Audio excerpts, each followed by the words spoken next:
अस्सलाम वालेकुम, कैसे हैं आप सब? उम्मीद करता हूँ सब खैरियत से होंगे। आज की वीडियो का टॉपिक बहुत ही ज़्यादा मुनफ़रिद और यूनिक है। आज हम डिस्कस करेंगे लव बर्ड म्यूटेशन के हवाले से। जैसा कि आप सबको पता है कि आजकल पाकिस्तान के अंदर बहुत ट्रेंड बन गया है लव बर्ड म्यूटेशन का और उसको रखने का और उनकी ब्रीडिंग करवाने का। तो आज मैं आपको पॉइंट्स बताऊँगा कि मुझे लव बर्ड्स की म्यूटेशन क्यों अच्छी नहीं लगती और एक सस्टेनेबल बिज़नेस नहीं लगता।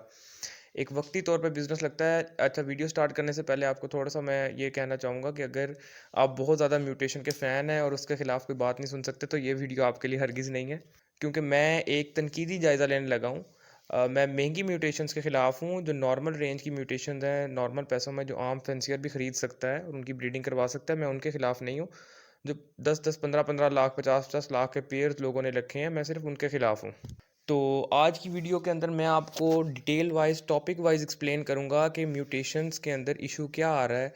और ये मार्केट के अंदर अभी तो इसका बहुत ज़्यादा टॉप ट्रेंड है, लेकिन ये एक ऐसा बिजनेस नहीं है कि अगर आप एक फैक्ट्री आज लगाते हैं तो 100 साल बाद आपकी फैक्ट्री अगर आज 1 करोड़ रुपये है तो वो 100 साल बाद कोई 100 करोड़ या 1 अरब के ऊपर वैल्यू करेगी या इतनी उसकी वैल्यू हो जाएगी। तो ये इस तरह का बिजनेस नहीं है, इसकी वैल्यू डाउन से डाउन ही चलती जाएगी।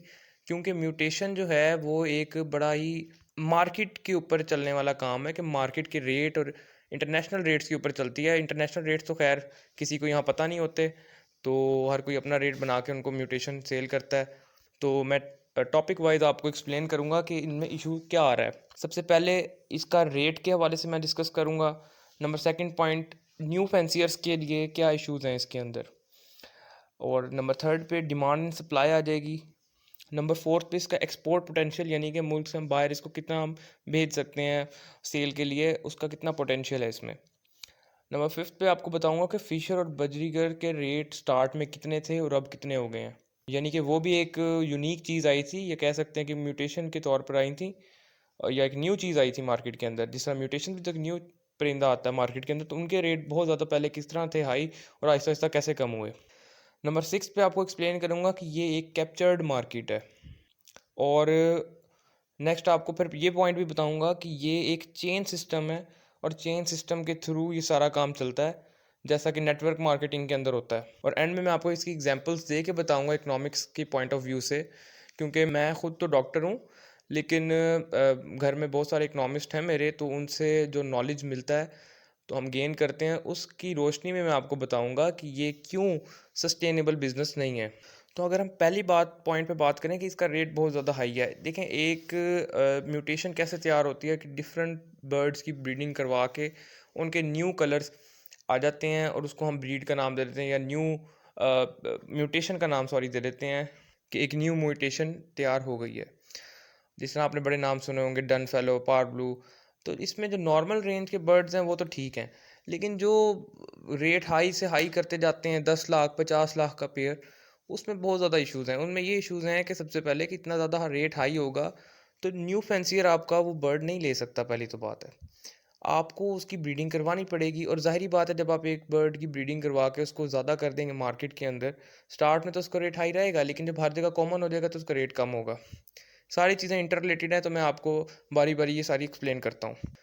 तो ये सारा डिमांड एंड सप्लाई पे चलता है। अब अगर एक परिंदे की डिमांड बहुत ज़्यादा हाई है तो उसका रेट ज़ाहिर बात है ज़्यादा जाएगा, और अगर उसकी सप्लाई कम है फिर भी रेट हाई होगा। लेकिन अगर आपकी सप्लाई बहुत ज़्यादा है, जैसे कि अगर आपके पास एक म्यूटेशन है, वो 10 लाख रुपए की है या आप सपोज करें 5 लाख की है, उसकी इतनी ज़्यादा प्रोडक्शन हो गई है, आगे से डिमांड भी कम आ रही है, और उसका रेट ज़ाहिर बात है 5 लाख से कम होके 2 लाख पे 1 लाख रुपए पे आ जाएगा। ये रेट जब नीचे आएगा तो ज़ाहिर बात है, अगर आपने किसी बंदे ने न्यू सेटअप लगाया है या फिर जिनके सेटअप्स चल रहे हैं, जो जिनको इतना मार्केट के हवाले से नहीं पता, कि वो उनको तो यही है ना कि वक्ती तौर पे फ़ायदा हो रहा है, उन्होंने अपना फ़ौरन अपना जितना सरमाया उन बेचारों के पास था उन्होंने लगा दिया बगैर देखे कि प्रॉफिट हो रहा है उसमें लगा दें, तो उनकी ज़ाहिर बात है अगर एक 5 लाख वाला पेयर लाख पे आता है तो उनका फार्म का डी वैल्यू हो जाएगा, अगर आप इकोनॉमिक्स पॉइंट ऑफ व्यू से देखें। और दूसरी अगर बात करें कि एक्सपोर्ट पोटेंशियल जो है वो नहीं होता इन बर्ड्स का, क्योंकि बाहर ये ब्रीड सस्ती है। एक्सपोर्ट हम तब कर सकते हैं बर्ड अगर बाहर उसका रेट सपोज करेंगे, बाहर एक बर्ड का रेट 10 लाख है, पाकिस्तान में 15 लाख का सेल हो रहा है परिंदा, तो आप उसको एक्सपोर्ट कैसे कर सकते हैं? उसका रेट कम हो जाएगा, जाहिर बात है एक्सपोर्ट होगा जब। या 10 लाख रेट है तो आप 5 लाख में बाहर एक्सपोर्ट हो रहा है, तो आप ये नहीं कर सकते। पहली तो बात ये है। फिर उतने क्वालिटी के बर्ड्स पाकिस्तान में भी प्रोड्यूस नहीं हो रहे कि वो एक्सपोर्ट हो सके। तो इसका ये हमें इंटरनेशनल रेट देखना पड़ेगा और किन कंट्रीज़ में एक्सपोर्ट होंगे, ये सारा कुछ देख के फिर ही हम म्यूटेशन के अंदर पैसा लगा सकते हैं। तो नेक्स्ट आपको ये भी बताना चाहता हूँ कि ये कैप्चर्ड मार्केट है। आप देखें अगर, और नेटवर्क मार्केटिंग या चेन सिस्टम है, उसमें आपको एक्सेस एक्सप्लेन करूँगा। एक टॉप पे बंदा बैठा है, वो बाहर से करता है बर्ड्स इंपोर्ट। अब वो क्या करता है कि उन बर्ड्स को ब्रीडिंग वगैरह करवाता है उनकी, और इस तरह वो अपने से एक, यूँ समझें एक ग्राफ की सूरत में अगर आप समझें, तो उससे नीचे जो लोग हैं या ब्रीडर्स हैं उनको देता है। वो उसकी ब्रीडिंग करवाते हैं, वो उससे नीचे जो लोग हैं उनको देते हैं। इस तरह ये नहीं होगा कि जिसने इंपोर्ट किया है आप वापस उसको सेल कर देंगे और वो फिर बाहर भेज देगा। म्यूटेशन में सॉरी टू से इस तरह मैंने बिल्कुल नहीं देखा अभी तक। इसलिए जब वो एंड यूज़र तक जाएगा, जैसे मैं और आप हैं, हम जैसे लोग हैं, उसके बाद हमें फिर नए लोग ढूंढने पड़ेंगे जिनको हम अपनी ब्रीड सेल करेंगे। वापस जिससे लिए हैं उसको तो हम सेल करने से रहे। मार्केट के अंदर जो दुकानदार हैं वो ब्रीड को बहुत कम हाथ डालते हैं। कुछ ब्रीड्स हैं जिस तरह जो कॉमन है वो उनको ले लेते हैं, और जिस तरह की रेयर ब्रीड्स हैं वो इतनी ज़्यादा कॉमन नहीं है, वो नहीं लेते। तो हमें ज़ाहिरी बात है एक नया बंदा ढूंढना पड़ेगा और उसको देना पड़ेगा। तो इतना कितना पोटेंशियल है ये मार्केट पे डिपेंड करता है, और कितना फैलेगा ये भी मार्केट पे डिपेंड करता है। इस तरह अगर चेन चलती जाएगी हमारी कामयाबी से, तो ये बिज़नेस हमारा चलता जाएगा। लेकिन अगर चेन नहीं चलती और कहीं कोई फ्लॉ आता है या हमें कोई बंदा नहीं मिलता आगे सेल का जिसे हम सेल कर सकें बर्ड, तो ज़ाहिरी बात है हमें लॉस होगा और हम सेल नहीं कर पाएंगे। वापस देंगे तो रेट कम मिलेगा हमें, जैसा कि हम आमतौर पर देखते हैं कि जिसको देते हैं वो हाफ़ प्राइस में या उससे भी कम प्राइस में लेता है। इसी तरह फ़िशर की अगर बात करें या बजीगर की बात करें, तो स्टार्ट में जब ये पाकिस्तान में आए थे इनका रेट कितना हाई था। आहिस्ता आहिस्ता इनका रेट कम होता होता बहुत ही कम हो गया। आप सर्च कर सकते हैं इंटरनेट पे कि क्या रेट था 2010-12 के अंदर, फ़िशर का क्या था, बजीगर का क्या था, बताने की ज़रूरत नहीं है। तो इतने हाई रेट से इतने डाउन रेट के ऊपर आए हैं। तो इसी तरह ही हर चीज़ का एक टाइम होता है, उसका पीक होता है। जिस तरह लव बर्ड्स का है, आप मुख्तलिफ यूट्यूब पे जो पढ़े लिखे लोग हैं उनकी वीडियोस देखेंगे, तो वो भी यही एक्सप्लेन करते हैं कि यार आपके पास आपका हाफ स्टॉक बड़े पैरेट्स की सूरत में, या ऐसे बर्ड्स जो कि जिनका काम सस्टेनेबल है, बहुत ईयर से चल रहा है, 10 20 30 ईयर से चल रहा है, वो होने चाहिए। और हाफ आपका जो सीजनल काम है जिसमें सीजनल प्रॉफिट आता है, जिस तरह लव बर्ड्स का आजकल बहुत पीक है, कॉकटेल्स का था, और डिफरेंट कह सकते हैं फिंचिस का था दौर, वैसे अब भी है।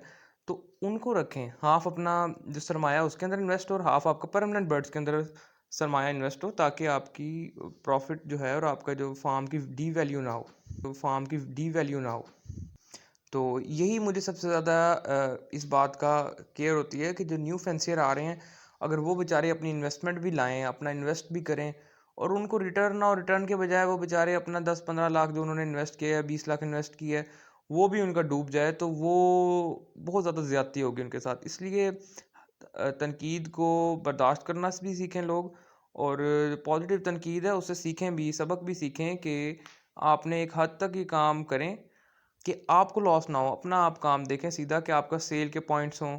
अगर आपके पास सेल के पॉइंट्स हैं तो वेल एंड गुड, आप 15 क्या 50 लाख वाला भी पेयर लगाएं। तो मेरा जो मकसद है वो आपको एजुकेट करना है कि जब तक सेल का पॉइंट आपके पास नहीं है और आप यही कह रहे हैं कि मैं आगे दूंगा, या किसी से कमिटमेंट नहीं है आपकी कि आपकी ब्रीड वो बंदा उठाएगा, किस रेट पे उठाएगा, मार्केट कहाँ से कहाँ जाती है, इन सब चीज़ों का ख्याल रख के फिर ही आप बिज़नेस करें ये वाला, तो उसमें कामयाब होंगे। अदरवाइज़ काफ़ी इश्यूज़ हैं इस मामले के अंदर। इंशाल्लाह